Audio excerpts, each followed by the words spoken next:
Dr. McCary, what's the budget at CDC? Do you happen to know that? CDC, it's about $9 billion, sir. How about at NIAID? What's the budget there? $6 billion. What about NIH? What's the budget there? Between 42 and 43 billion. 42 and 43. So I do the quick math. That's like 57, $58 billion. That's annual, right?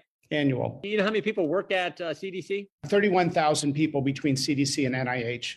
31,000 people spending $58 billion a year. Why hasn't our government done a study on natural immunity?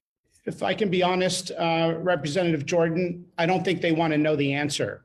It would undermine the indiscriminate vaccination policy for every single human being, including extremely low-risk people. I saw in your opening statement that you're actually doing a study on natural immunity. Is that right? That's right. With private funding, Johns Hopkins, my research team is doing a study. Other countries have done this study. Is that correct? Most of our learnings come from Israel and other countries. Yes, sir. The Israel study is the largest study done worldwide, and it found that natural immunity adjusted for age and comorbidity is 27 times more effective than vaccinated immunity. The scientists in our government at CDC and NIH, they don't account for that. They don't talk about that. What do they say about that study? They never talk about it unless asked, but I would say that they are doing worse than being absent on the topic.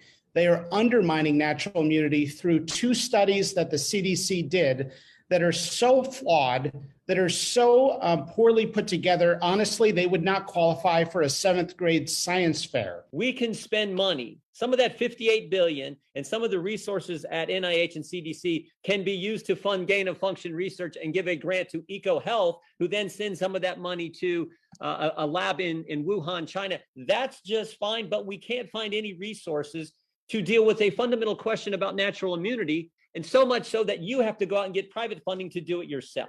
It's either they know the answer and don't want the American people to know, or they do know the answer and are trying to hide.